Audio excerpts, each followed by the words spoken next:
Assalamualaikum warahmatullahi wabarakatuh.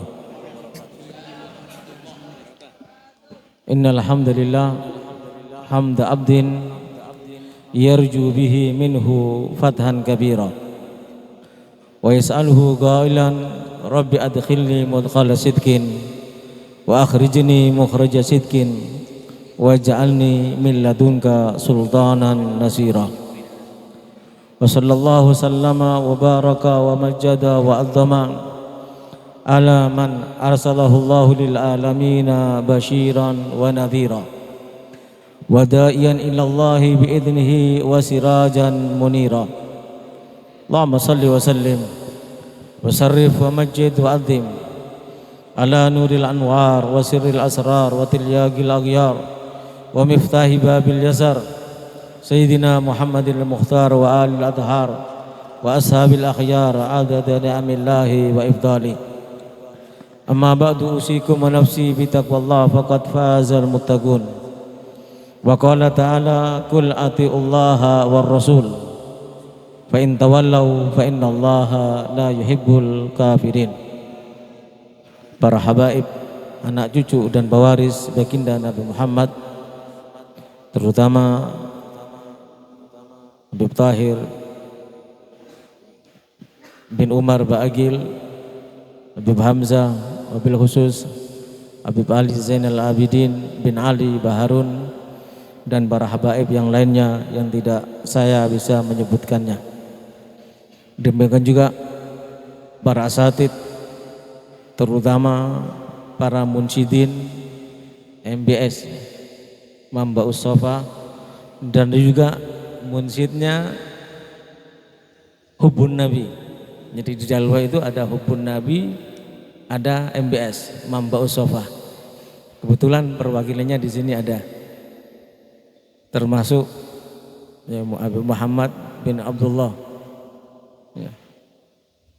Dulu pernah di sini, munsyidnya sini juga dulu. Sekarang menjadi munsyidnya Dalwah. Nanti mungkin ada calon-calon yang lain yang akan menjadi munsyid dan ustadz-ustadz Dalwa yang dari Jadwa, insya Allah. Mudah-mudahan bermanfaat di masyarakat. Amin, Allahumma amin. Hadirin yang dimuliakan oleh Allah Subhanahu wa taala, majelis ini akan kita tutup sementara dalam rangka untuk menyambut datangnya bulan Ramadan. Dan perlu kita pahami bersama, baginda Nabi Muhammad memberi ilustrasi, memberi gambaran bagaimana kenabian dan kerasulan Nabi Muhammad SAW. Sehingga beliau mengatakan Allah Subhanahu wa taala istilahnya seperti membangun istana, dan di dalam istana itu ada hidangan-hidangan pesta yang sangat mewah.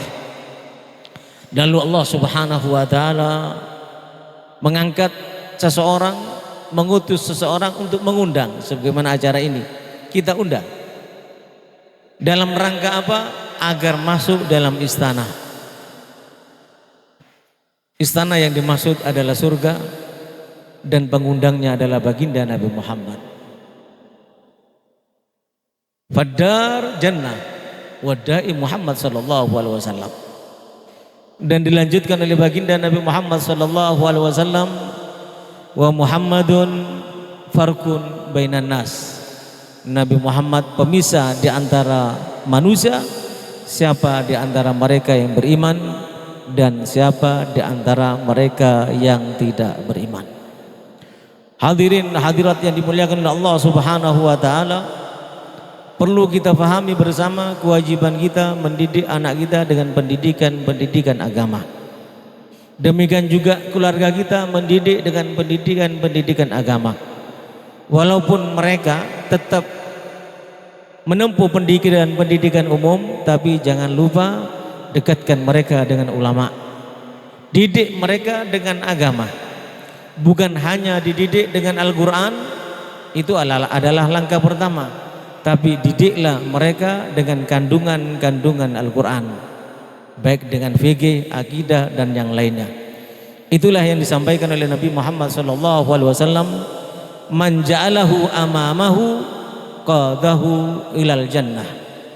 Kalau Al-Quran dijadikan sebagai pedomannya, sebagai panutannya, sebagai pimpinannya kemana dia akan mengarah, maka Al-Quran yang dia pelajari dan dia baca akan mengarahkannya kepada surga.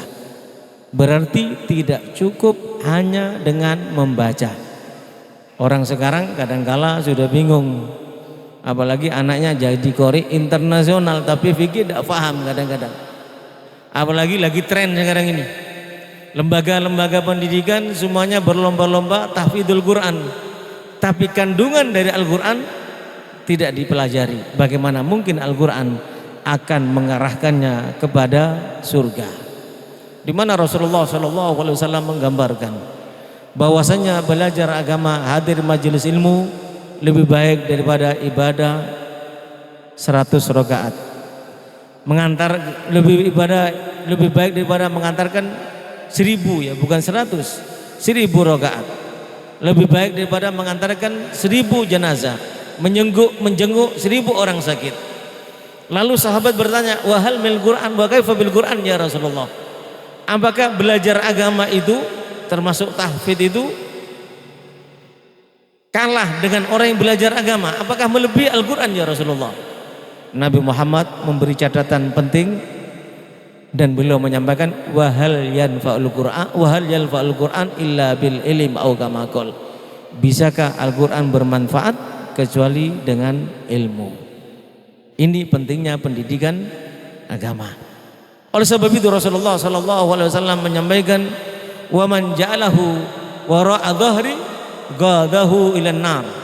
Hafidul Quran, menghafal Al-Quran, membaca dengan indah Al-Quran, tapi tidak mengkaji kajian-kajian yang ada di dalamnya, kandungan-kandungannya, tidak memahami tentang fikihnya, tidak memahami tentang sejarahnya, tidak memahami tentang akidahnya, maka yang terjadi Quran yang dia hafalkan, yang dia pelajari, yang dia indahkan suaranya akan menggiringnya kepada neraka jahanam waliyadzubillah. Begitu juga baginda Nabi Muhammad SAW menyampaikan, aktsaru munafiqi hadhil ummah qurra'uha. Kebanyakan orang munafik dari umat Nabi Muhammad adalah penghafal Al-Quran jika dia tidak mengerti kandungan daripada Al-Quran. Kebanyakan orang munafik daripada umat Nabi Muhammad, mereka yang sangat indah, sangat lancar dalam membaca Al-Quran jika dia dalam kehidupannya tidak mengamalkan Al-Quran. Begitulah yang harus kita pahami pentingnya ilmu agama. Dengan demikian, kalau kita menjadikan Allah dan Rasulnya, berjuang di jalan Allah, terutama mengkaji agama, kita lebihkan di atas kedua orang tua kita, anak istri kita, harta kita, dunia kita, kita kedepankan Allah dan Rasulnya dan berjuang di jalan Allah, terutama mempelajari agama.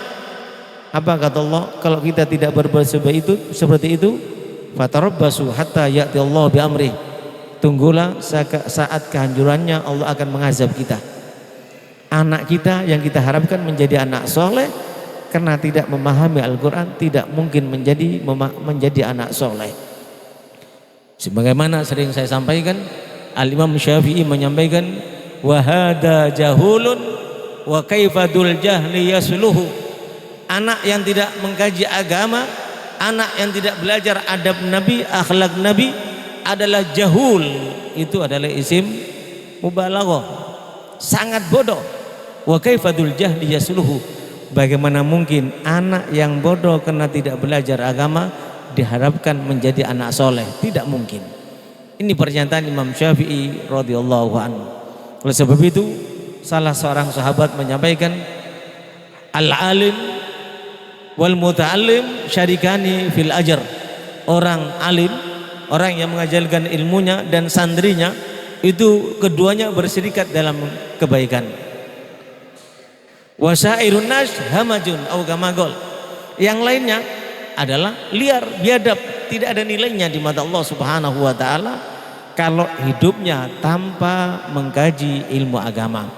Begitulah juga yang disampaikan oleh Imam Qutbul Haddad dalam Nasaih Diniyahnya.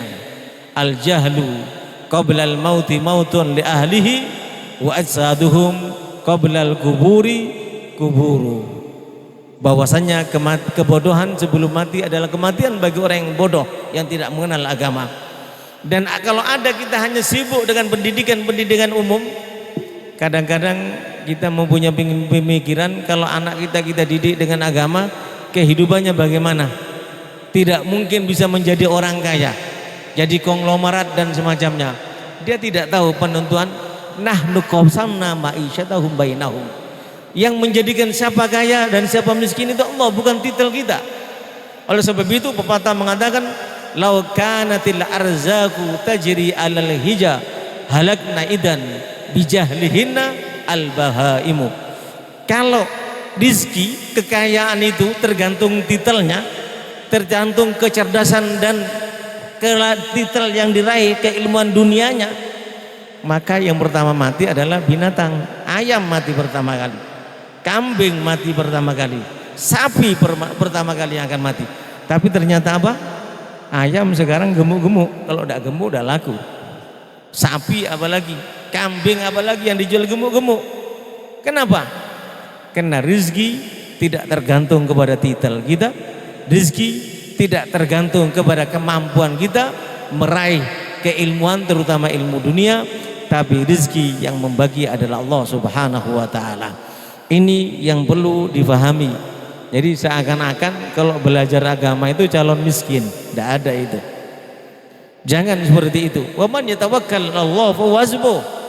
Kalau kita masukkan anak kita ke pondok, kita didik anak kita dengan pendidikan agama, berarti kita tawakal kepada Allah, kita pasrahkan kepada Allah. Fa huwa hasbuh. Segala kebutuhannya akan dicukupi oleh Allah. Wa man yatawakkal 'alallah fa hasbuh. Innallaha balighu amri. Segala hajatnya dan keinginannya akan disampaikan oleh Allah Subhanahu wa ta'ala. Jaminan daripada Al-Quran, firman Allah Subhanahu wa ta'ala. Hadirin yang dimuliakan oleh Allah Subhanahu wa ta'ala, lebih lanjut tentunya kalau kita tidak belajar agama, tidak mampu menjadikan Allah dan Rasulnya serta agama ini lebih kita cintai. Kalau kita berbuat seperti itu, diancam kita akan mendapatkan azab dari Allah, kesengsaraan dan kesempitan kehidupan kita, apalagi di akhirat. Dan Allah menyampaikan wallahu la yahdil qaumal fasikin. Titel yang paling ringan, azab yang paling ringan, orang yang tidak mengenal agama sehingga tidak mengedepankan agama, tidak mengedepankan Allah dan Rasulnya, titel yang paling ringan dia adalah orang fasik. Berikutnya Allah Subhanahu wa ta'ala lebih keras lagi menyampaikan, taatlah kepada Allah dan Rasulnya, fa in tawallaw, kalau tidak mau taat, fa innallaha la yuhibbul kafirin, Allah tidak suka kepada orang kafir. Seperti tadi sudah disampaikan, surga diciptakan oleh Allah, Nabi Muhammad dijadikan sebagai dai untuk mengajak kepada surga. Yang mau mengabulkan panggilan Nabi Muhammad, wa man ajabad da'iya dakhalal jannah atau dakhalad dar, yang mengabulkan panggilan Muhammad belajar ilmu agama berarti masuk dalam surga. Yang masuk surga berarti akan mendapatkan hidangan surga. Hidangan surga di dunia adalah majelis ilmu seperti ini. Sebaliknya, wa man lam yujibid da'iya lam yadkhulid dar, yang tidak mau mengambil dan mengabulkan panggilan Nabi Muhammad, tidak mau belajar agama, tidak akan masuk istana Allah yaitu surga. Dan kalau tidak masuk istana Allah atau tidak masuk surga, tidak mungkin menikmati makanan surga. Dan yang terakhir, sebagai peringatan bagi kita semuanya, baginda Nabi Muhammad SAW menyampaikan, la yu'minu ahadukum hatta yakuna hawahu tabaan lima ji'tu bihi. Tidak beriman salah seorang di antara kalian sebelum mampu menjadikan hawa nafsunya tunduk dengan ajaran Nabi Muhammad. Bagaimana bisa tunduk kepada ajaran Nabi Muhammad kalau tidak memahami syariat Nabi Muhammad? Bagaimana kita mau berpuasa dengan benar dalam waktu yang dekat ini kalau kita tidak tahu cara berpuasa sesuai dengan aturan dan ajaran Nabi Muhammad? Bagaimana kita akan sholat dengan benar kalau kita tidak tahu bagaimana cara sholat yang diajarkan oleh Nabi Muhammad, dan bagaimana mungkin kita tahu semuanya itu kalau kita tidak belajar ilmu agama.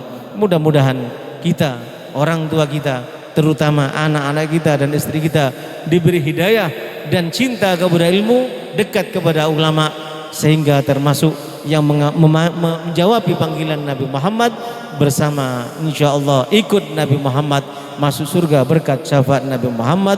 Dan insyaallah semuanya kita berharap, dan orang-orang yang kita cintai insyaallah bisa wafat dalam keadaan husnul khatimah. Ya Allah biha ya Allah biha ya Allah biha ya Allah bismil khatimah. Ya Allah biha ya Allah biha ya Allah biha ya Allah bismil khatimah. Bijahi tahar rasul jud rabbana bil qabul wa hab lana kullasul rabbi istajib amin. Rabbi fanfa'na bi barakatihim wahdinal husna bi hurmatihim wa amithna fi tariqatihim wa mu'afati minal fitani wal afa minkum. Wassalamu alaikum warahmatullahi wabarakatuh.